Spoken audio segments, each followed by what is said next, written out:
rest and recovery has made its way to sports. I think in the corporate world, we still have a ways to go in this regard.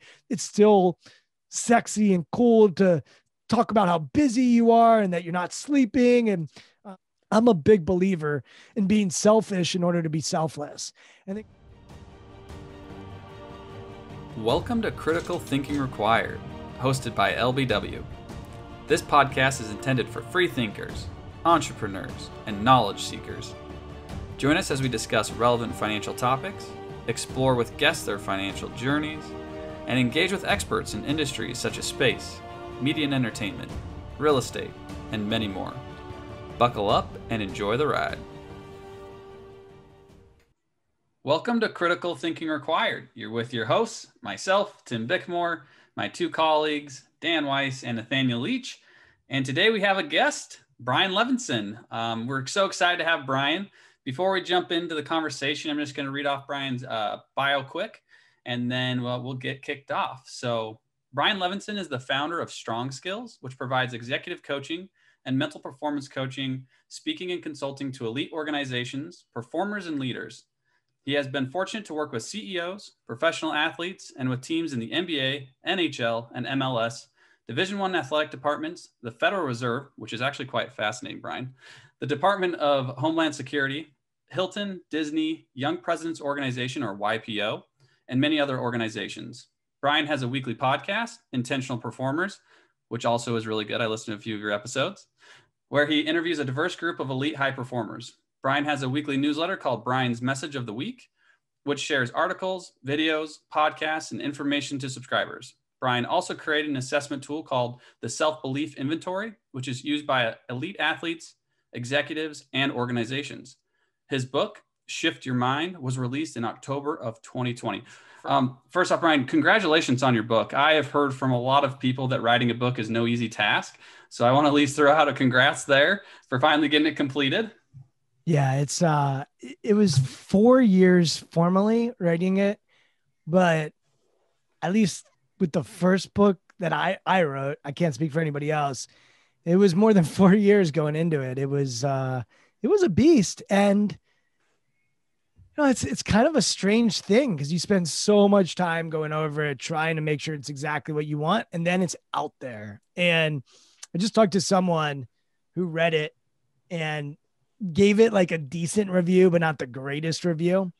And so I chatted with him about it. And I said, I'm interested in your feedback, but there's nothing I can really do with your feedback for the book. I can't go back and change it and edit it for you. So it's a scary thing when you put something out that's in print and it's cemented. And I'm sure I'm going to disagree with parts of it in 3 years, 5 years, 10 years, or else I haven't grown at all, but I'm proud of it. It feels good to put it out there. And the other piece is getting emails and texts from people and just hearing from them and hearing how it's impacting them. Strangers all of a sudden are sending me notes. That's pretty fulfilling. And that's really how I deem success with it. So yeah, I mean, it's a huge task. I can't even imagine to just get that done.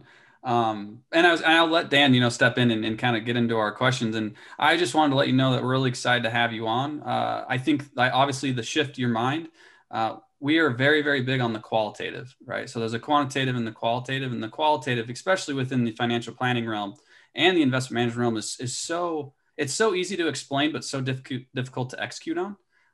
So I'm just really excited to hear your thoughts on some of this philosophy or theory that you kind of have that you're working with individuals and kind of go from there. But Dan, by all means, please start off with the questions. I think that's a great place to start. I mean, it's not easy to put words down to paper and then to have it be permanent.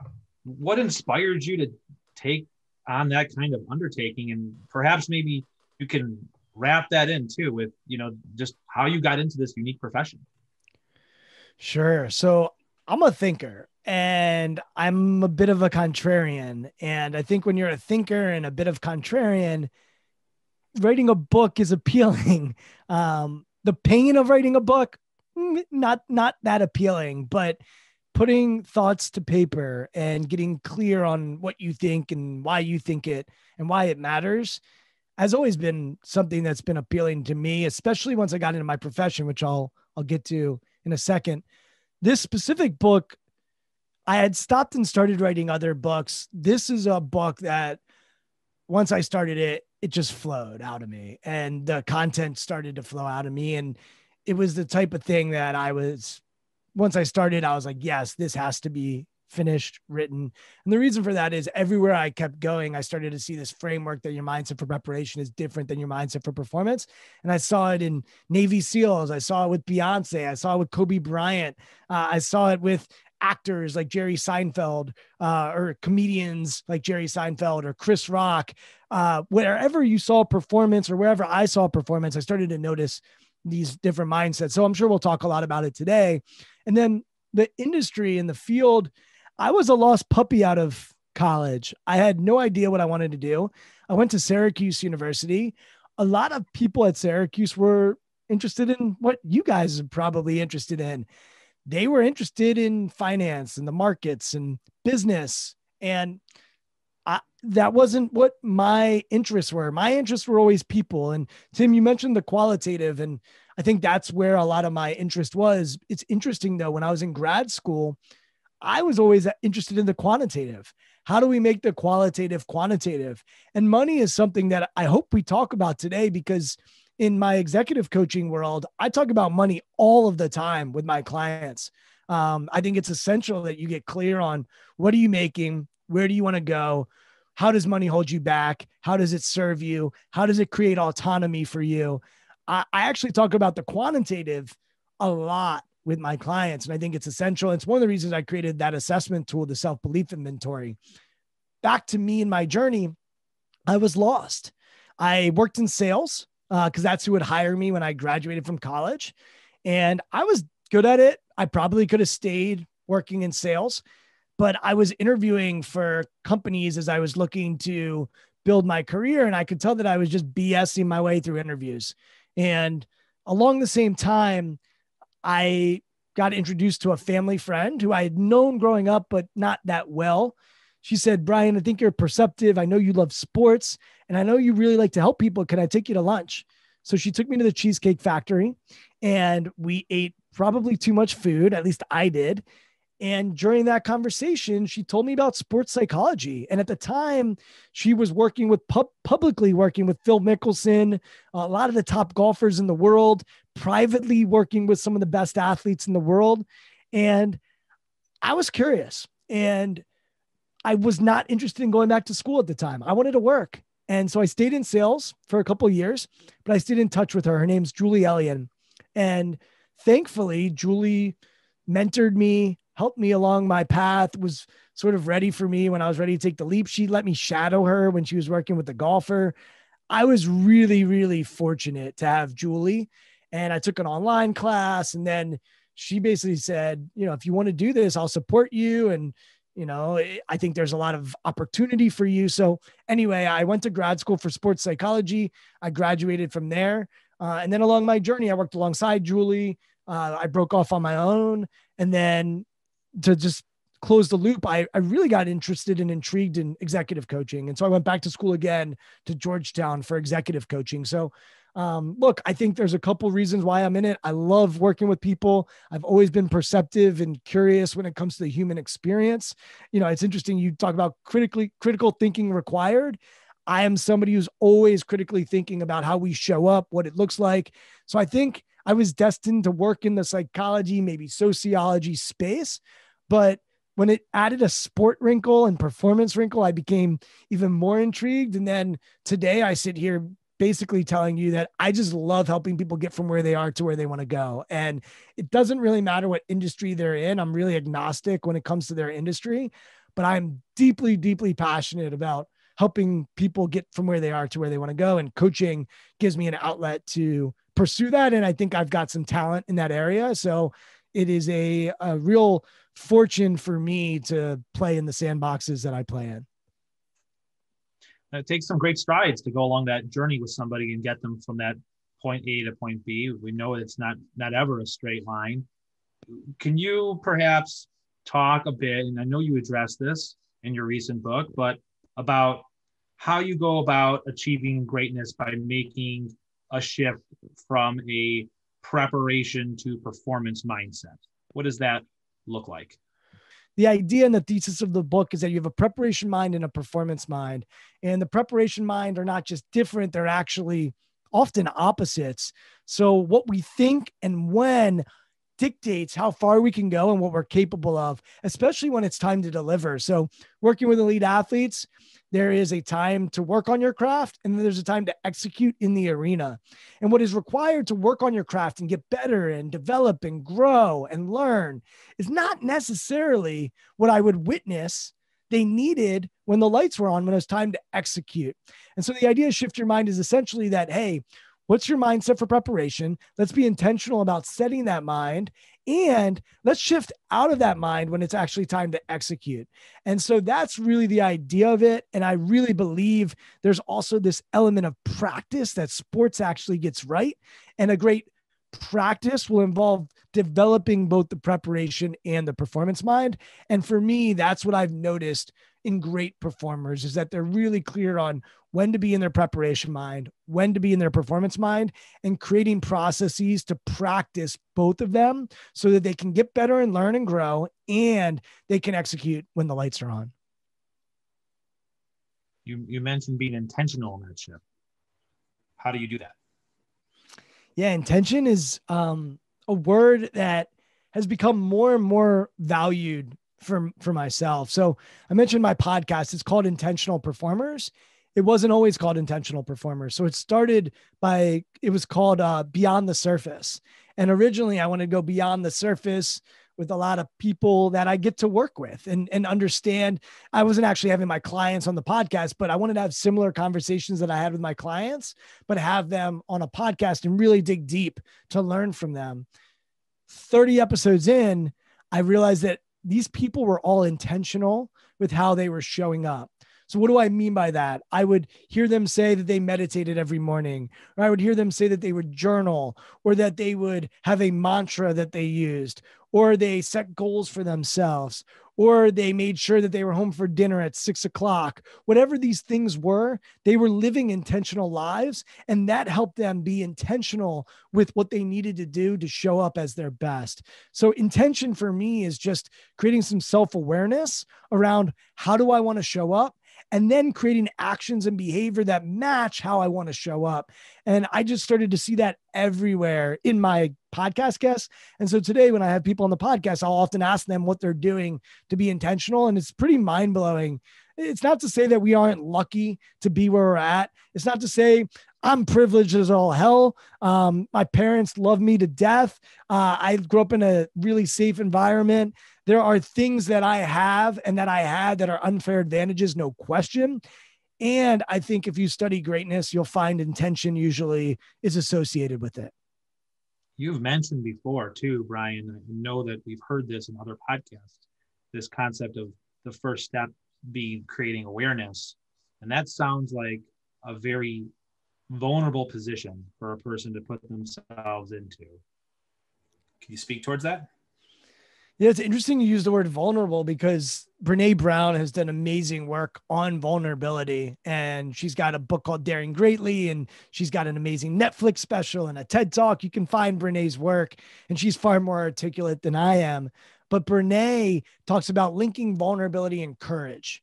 And I think that's a really interesting link, because it does take courage for us to be vulnerable, to step into something that may be uncomfortable. It takes vulnerability for you all to fire up a podcast. It takes vulnerability for me to be on your podcast. It takes courage. Military, Nathaniel, being in the military, if you're going to lead people or follow people, it requires them to be vulnerable. It requires them to be courageous. And her work has actually looked at the military. So vulnerability is an interesting word to link with intention. And what I have found is that there's all kinds of ways to become more self-aware. So I'll give you some examples of that. There are assessment tools. I mentioned my assessment tool that I created, but I'm also certified in something called the Hogan. I'm certified in a 360 assessment tool that I use with my clients so that they can be more self-aware about how they show up for others and what their reputation looks like, especially for the people they lead. Therapy requires vulnerability. It requires courage. And guess what therapy does? It helps you become more self-aware. How did I become this way? What are my strengths? What are the things I need to work on? Why am I who I am? That's massive when it comes to self-awareness. Coaching, the work that I do, absolutely helps people become more self-aware. They spend 75 minutes. The athletes I work with tend to spend 50 to 60 minutes with me. Guess what I'm doing? I'm shining up a light on them and asking them questions so that they can learn about themselves. Meditation helps you build self-awareness. There's all kinds of ways that you can build your self-awareness. And I would argue almost all of them require some vulnerability, sitting with yourself or sitting with others to learn about yourself. I love that you even use the word vulnerability in association with self-awareness. The last thing I'll say, none of it's easy. It takes work. People often say, oh, I'm not a good meditator. Get in line. Like, nobody is. Therapy is not easy. Getting coached isn't easy. Getting a 360 done on you, it ain't easy. And it's a challenge. And, I do these 360s and I warn people, I'm like, there's going to be some stuff in there. Like, if we do this right, you're going to not like everything that's in there. And yet that's where the growth occurs. And I think vulnerability is necessary if you want to develop and grow. If you don't, that's cool. Go be complacent, go be you, live your life. I don't care. I'm just probably not going to work with you. And that's okay as well. I can definitely verify that vulnerability was very difficult for me to come by personally. And I only do it with a very few select people. It's about sharing it with people that you trust. I think that in a sports team, that is incredibly critical, as I'm sure you could agree. So of the mental shifts that you reference in Shift Your Mind, your book, which do you think is typically the most difficult or misunderstood? I'm going to answer one is difficult and one is misunderstood, and they're in the same shift. So I think I'm answering the question in the correct way. So for me, difficult, being present in performance, it's hard. It's not easy when you go 0 for 5 to stay present. Your mind is going to run and race. It's not easy to be present, even if I'm doing speaking or if I'm in a podcast. Like, our minds naturally want to wander. They want to daydream. They want to go ahead. They want to imagine what it's like to win or lose or what just happened in the past. So I think our brains are designed to actually go away from the present. So therefore, it's very, very difficult. So I think that's a difficult one. Future, which is what I would say is a preparation mind. So in preparation, we should focus on the future, and in performance, we should focus on the present. I think is misunderstood because we hear all the time, just be present. Just be present. All the time, right? Like, you guys work with people that are doing amazing things in business.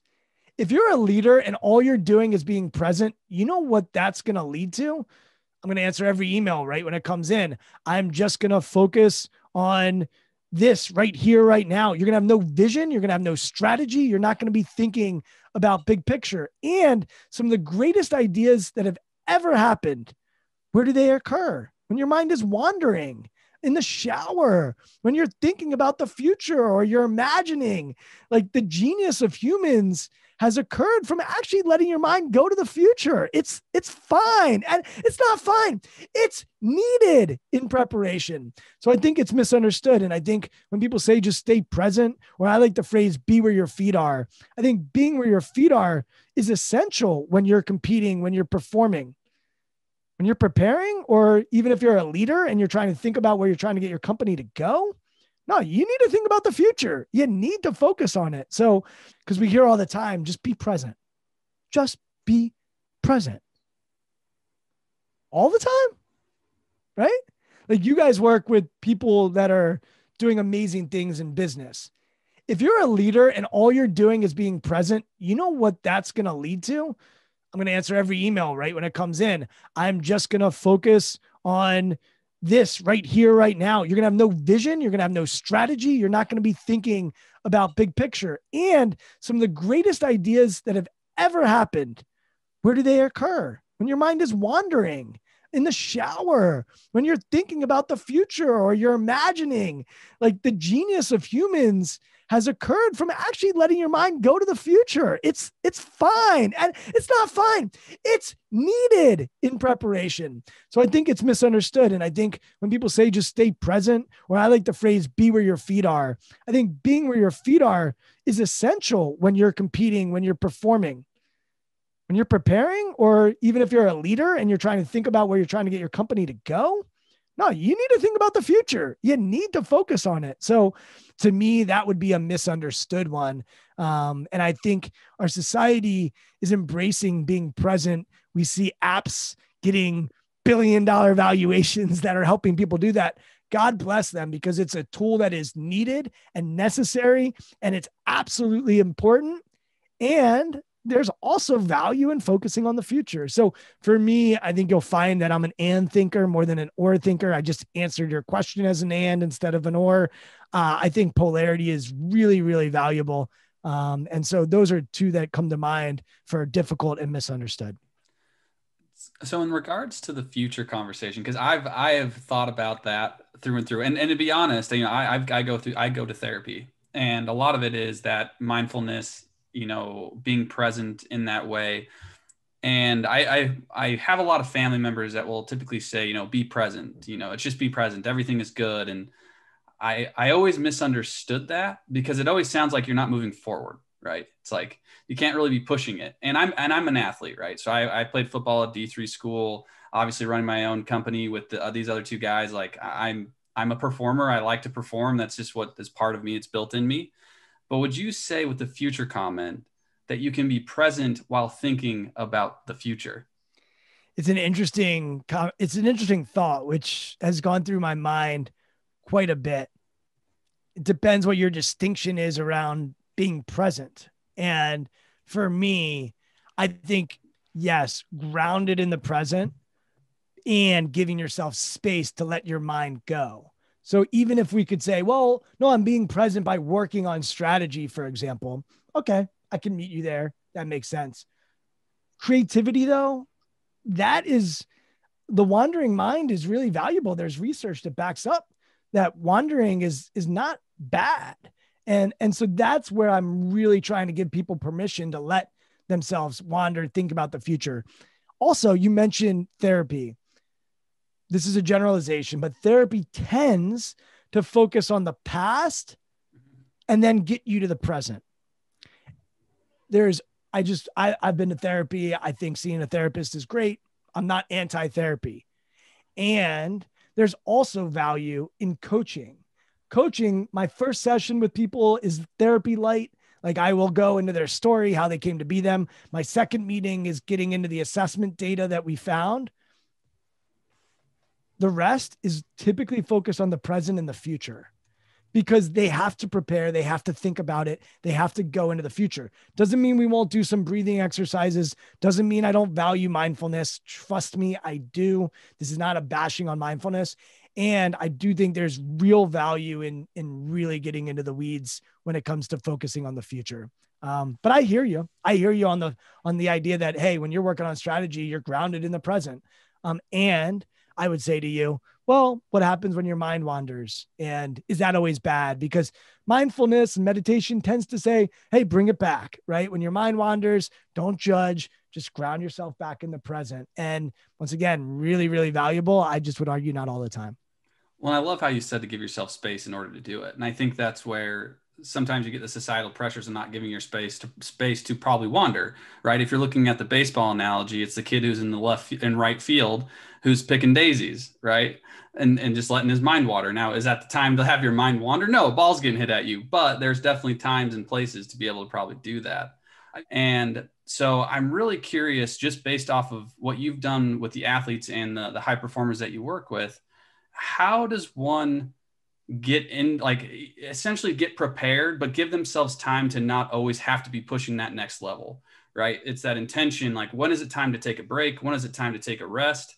Because if even for Navy SEALs, for example, it seems like all they're doing is running 100% at all times at a very, very high level. But is it sustainable over a long period of time to perform at that kind of level? And how do you teach the on and off switches of both preparation and then while in performance and then coming off of that performance and being able to cool back down? Okay. Turning off. Look, rest and recovery has been, the science around sleep has become massive. The military, I think, is still transforming on how they think about sleep. Sports is already there. I mean, 10 years ago, the Boston Celtics, Nathaniel's ready to jump in about military. They don't believe in sleep in the military. That doesn't matter. Yeah. I think, at least when I was in there. I mean, that was some time ago. They're slow to change, right? I think you're going to find military is pretty slow to change. They got something that works for them. The U.S. military is a beast. I get it. So maybe I'll stay out of the military. But sports, the Boston Celtics were one of the first teams to get rid of pregame shoot-arounds. So what would happen is an NBA team would fly into a new city. They'd play the night before. Let's use Boston and let's use Milwaukee since you all are in Wisconsin. So the Celtics would fly to Milwaukee after a game in Boston. They'd get into Milwaukee, and Milwaukee may not be the best example of this as a city, but, and I've been to Milwaukee actually, but they'd get into Milwaukee. The guys would land at 2 a.m. Some of the guys would stay up in the hotel lobby. Maybe they'd grab a drink. Maybe other guys would go to a bar. Maybe they'd get dinner. Like their schedules were all messed up. And then for years, teams would say, all right, we've got a 10 a.m. walkthrough. And so they'd land at 2. Some of the guys would go out. Whatever time they're going to sleep, time changes, differences. I mean, it was really wild. And they'd get there for the 10 a.m. walkthrough, and I've observed this and witnessed it. They would have their hoodies on. A lot of times the heat wasn't even turned on in the arena, and they're walking through what their plan is to go against the Bucks that night. The guys were getting nothing out of it. They were miserable. They hated it. And by the way, their sleep was being damaged as a result of that. And so almost every NBA team has scrapped the pregame ritual of going through the walkthrough. And instead they say, get your sleep.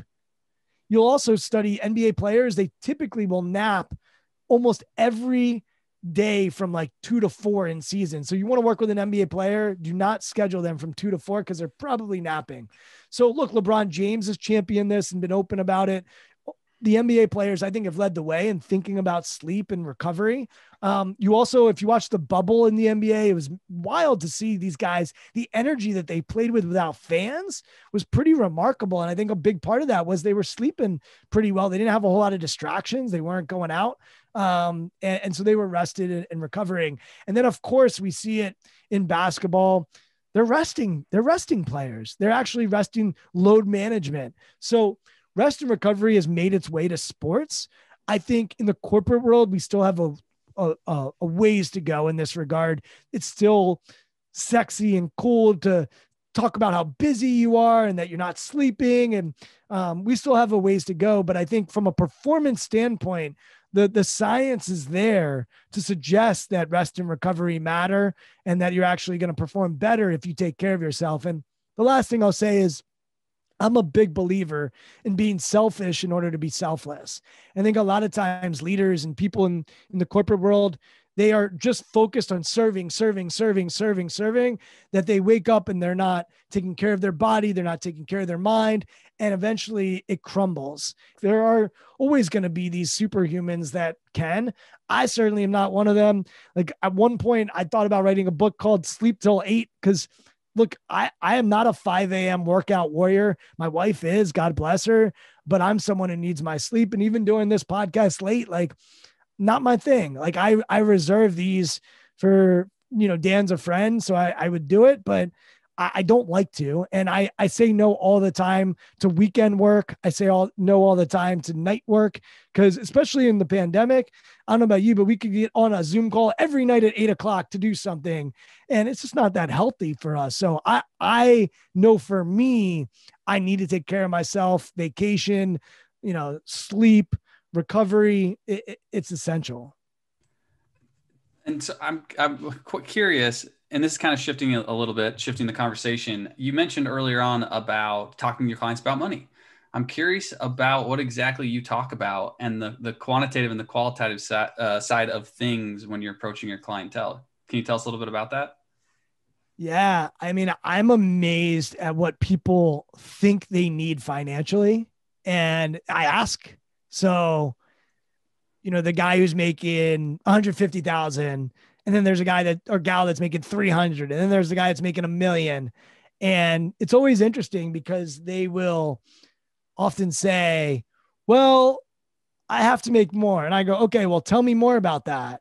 They'll be like, well, like I'm making X and I need Y. And I'll be like, okay, well, let's go through it. And so I have them often do financial audits of their life and say, like, what do you need? What do you need to have the autonomy to do whatever the heck you want?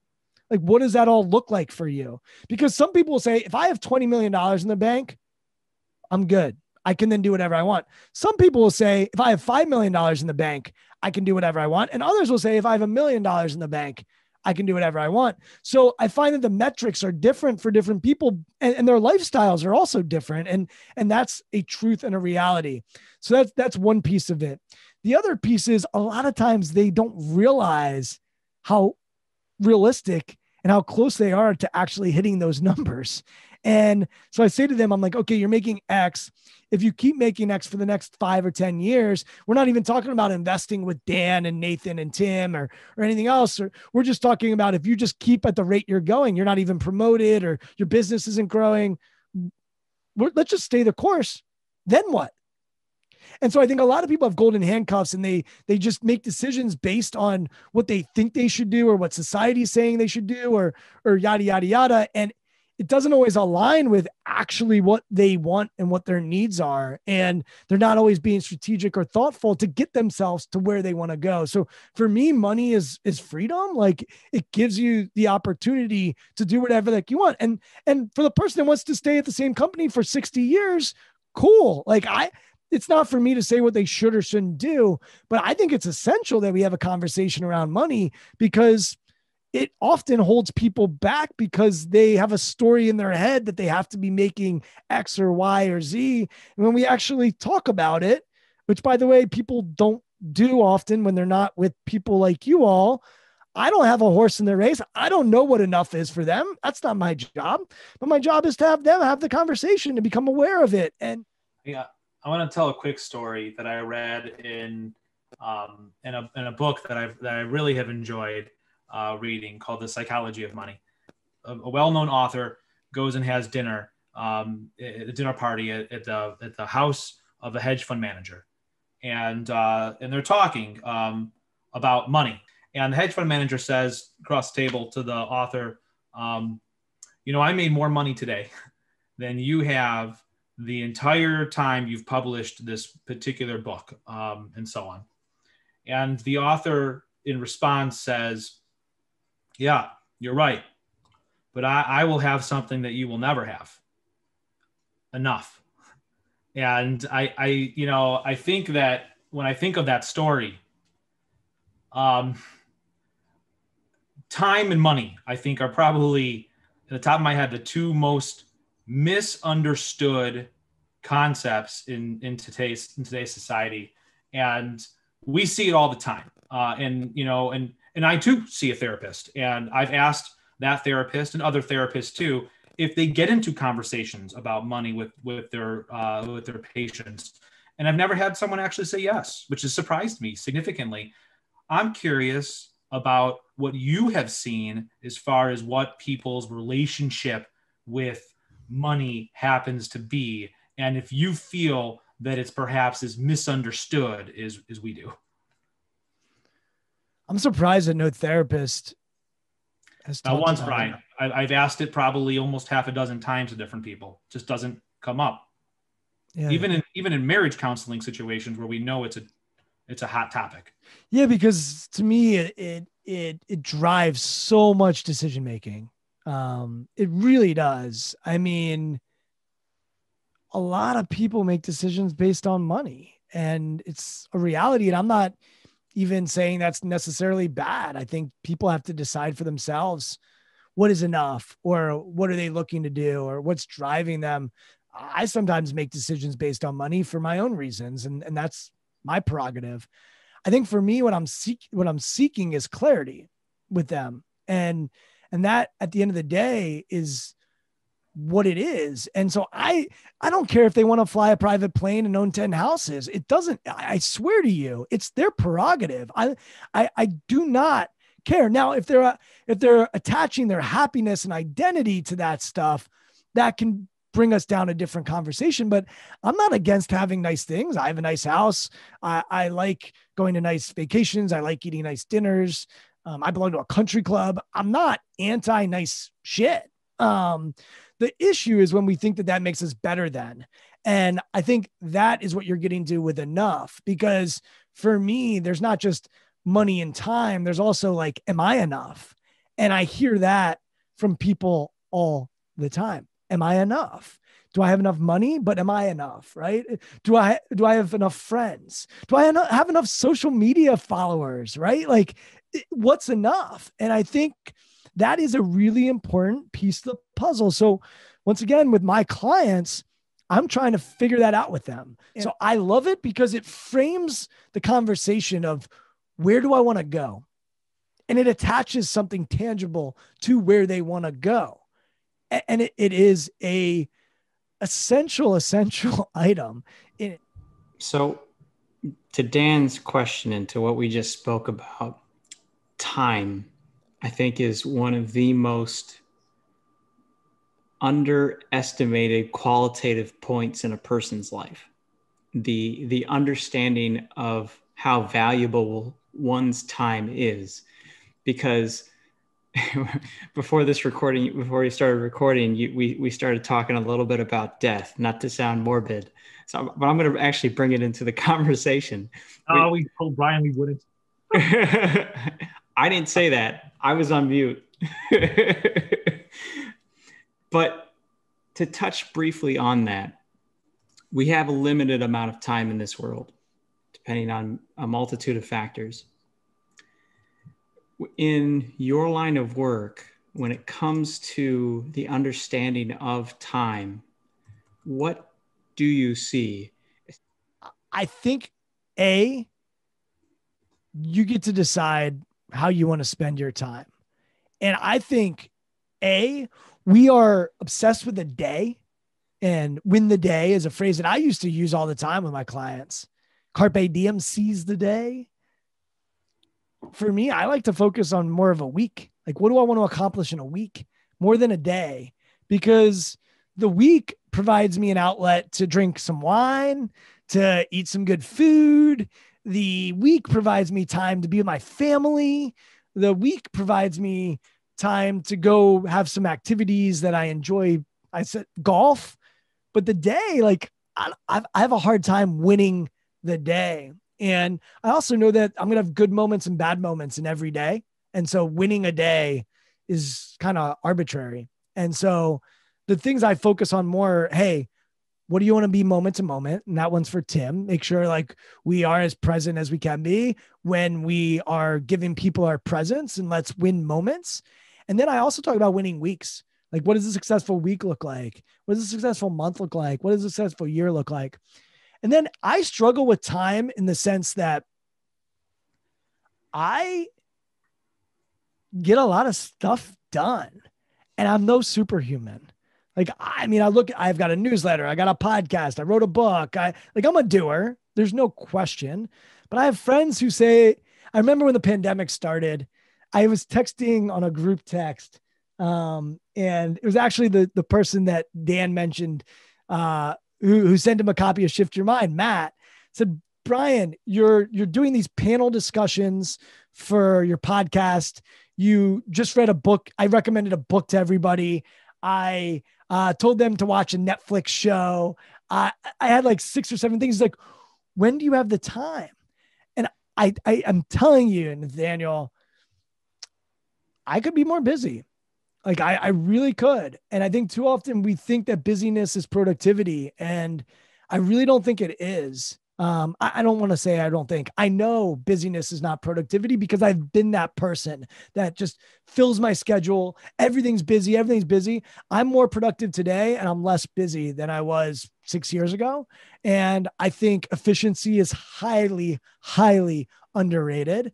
And I think we all can put in systems in place for us. I also think that when it comes to time, when we're first starting out, we have to say yes to everything. Like when I started my work, you all probably had to say yes to all kinds of clients when you started. Yes, yes, yes, yes, yes. Whatever meeting, yes, I'm in. Like, let's do it.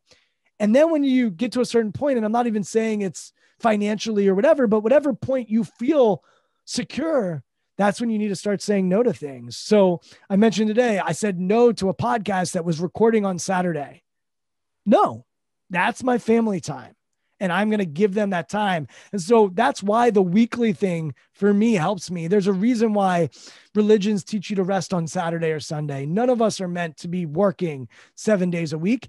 And I will tell you, Nathaniel, I love this. I love what I do. You won't find someone more passionate about the work that they do. So what does that mean?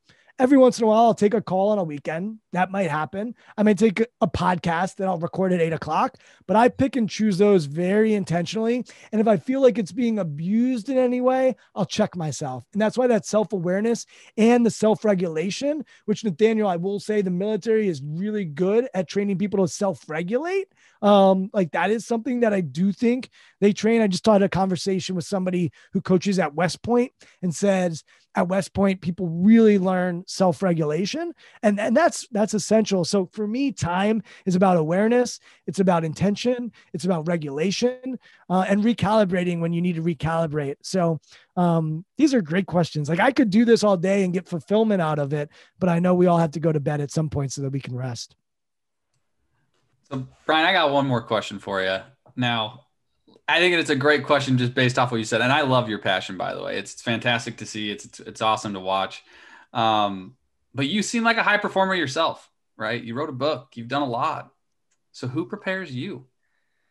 It's an army. And you know, I'll give you the book. I had a writing coach. I had a publisher. I get coached. I had writing coach, therapy we've talked about. I hired a personal trainer for the last year. And then I just switched to going with the Peloton for my own reasons. I think that helps me. I have mentors and mentees. I think my mentees are brilliant and that they help me prepare. I prepare myself. So you all did a great job. You sent over some questions before this. I went through and answered all the questions and wrote them down so that I was prepared. So I prepare myself. And then I am like ridiculously fortunate when it comes to family and friends, like insanely fortunate. Dan and I joined a network of people that also have been amazing and helpful for me. But my family and friends, my wife, I mean, I outkicked my coverage in so many ways. When I first started dating her, people would pull me aside and they would say, Brian, don't screw this up. But instead of saying screw, they would use a different word, which, you know, I know you guys are podcasters, but you can imagine what that word was. So for me, like she's my partner. I talk about business almost every day with her and she's different from me. I am energetic, passionate, emotional. She's the daughter of a judge. She's very even. She's very organized. She is very like, she doesn't take things as personally as I do. And so I can go to her a lot and make sure I'm doing things the right way. And then preparation wise, I mean, like she nails it when it comes to helping me with my business. And she's not even an employee. This is just her side gig. She's got a job, including being a mom, but she's incredible. My parents, my dad, an entrepreneur, a business person. I lean on him all the time. My friends, I'm fortunate that I've got friends that are in all kinds of industries that check me, that I can ask questions to in an open and candid way. And then lastly, I'll just say, like the beautiful thing about the world we live in, the books that are behind me, they also help me prepare. The podcasts that I listen to, they also help me prepare. The TED Talks I watch, the articles that I write, the people that I get to engage with that I've never met and I probably will never meet, they also help me prepare. So if your family sucks, your friends suck, you can still go find people that can help you prepare. Brian, my friend, first of all, thank you for saying yes to this podcast. And it's just been refreshing to discuss this. It really has been. At the end of the day, the part about just talking about enough, right? Like when someone says, do I have enough? And they're really asking, am I enough? There's not many more questions that are more vulnerable than that. And there's difficulty to that. It's very, very difficult to be vulnerable, but it is preparation to be self-aware and extremely important if you want to take yourself to enlightenment heights, to new levels. And sometimes, it hurts to be vulnerable, and you find that you have to burn it down to build it up better. I personally have done that many times. I know many people that have. And I think talking about it, what that does is it just makes it known and okay that being vulnerable is human and really not a weakness, but a strength. And so thank you particularly for spending the time you did talking about that element of today's podcast. Oh, Brian, I mean, I'm going to have to echo Dan on some of his comments. Being in the planning profession, the one thing that I've learned from our clients is that it all seems very easy, right? Be present, be aware, do all that fun stuff, and you're going to be better. But the self-awareness piece is so key to so many different things, but it's so difficult to truly sit there and look at yourself in the mirror and say, you know what? I actually just do want to buy that shirt, and I want to buy it for $100, and I don't care what anybody else thinks, and I'm going to wear it. Or, you know what? I don't want to buy that shirt for $100 because I really don't care, but everybody else may seem like they should care. And that's where the difficulty it comes from when it comes to money and the psychology of money. And it drives a lot of people's decision-making process. And we try to emphasize that on a consistent basis. We go through what we call an expense analysis, and we don't call it budgeting because people always say, well, how do I compare to your clients? And we always say, I don't know, nor do I care. Because I love fishing. Do you think that Dan's going to have fishing lures stacked up on his spending, his spending budget? No, he's not. No, and Nathaniel's going to have a lot of books on his, and it's just because that's what they like to do. And that's what I like to do. And so money's allocated differently, and it's okay to allocate differently, and it's okay, but to be self-aware enough to just accept you for who you are, that's a whole nother ball of wax. And I appreciate the work that you do and who you work with, because the more and more you get into it, it's so important that the physical part is, of course, is extremely important, but the mindset and to be able to be sustainable with that over the long run is fantastic. So, I mean, I loved it. I loved and I love your passion, by the way. I'm going to emphasize that too. Your passion is fantastic. I get excited about it. So thank you so much. Nathaniel? So usually my bit at the end of these things is usually about trying to touch on being rational. I think that just goes, come on, folks. Let's just be honest. Be rational with yourself. Be rational with who you are and be comfortable with who you are. It's very difficult for some people to do that. I was very fortunate with my partner, my wife, Ying, in that finding somebody that I could be my true self with, to be vulnerable with. It's very hard to find that kind of person. Same thing goes for these guys. I don't love them like the way I love my wife, but I love them in a different way. I know. I love you, bud. So I think that finding people in your life that you can be vulnerable with, understanding who you are, being self-aware of who you are and how you may affect those around you with how you act in the preparation phase as well as the performance phase, I think is incredibly valuable to know and understand about oneself. Well, thanks to the three of you. And, it's interesting, Tim, you talk about passion and I think about energy. And I'll tell you a quick story. I worked with University of Maryland's football team, and at the end of the year, I had a friend who's a sports agent, an NFL agent, and he was coming to town because one of his guys was training in the Washington, D.C. area. And so he said, hey, why don't you come to this training facility and I'll introduce you to the trainer and maybe there'll be players that you could work with. So I said, sure. So I joined him and we walked in this training facility. And when we walked in, one of the guys from Maryland was there. And so he comes running up to me, he recognizes me, and start talking. And the agent says, what did you like about working with Brian? And I think he's going to come up with something about philosophy or theory or research. And he just says, I loved his energy. And every time he came to practice or came to the locker room, like he brought an energy to him. And I love that. And I'm sitting there and I'm going, that's it? Like, what? Energy? Come on. And I think about Maya Angelou's quote where I'm going to butcher it, but it's something along the lines of people will forget what you say, but they'll never forget how you made them feel. And so I've actually come to realize that that's a gift you can give to people is your energy.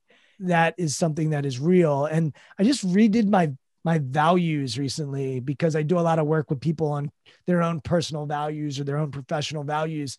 And I'll share them with you all because it might align with what your closing remarks are. I came with curiosity, connection, energetic, genuine, and courageously creative. Brian, thanks again for saying yes and sharing those values with us. It's just phenomenal. And thank you, audience, for joining this group here tonight to think critically with us. We appreciate your attendance and look forward to talking to you again. Have a great night, everybody. Thank you for taking the time to start your journey of thinking differently and listening to LBW talk about stuff they love. Until next time,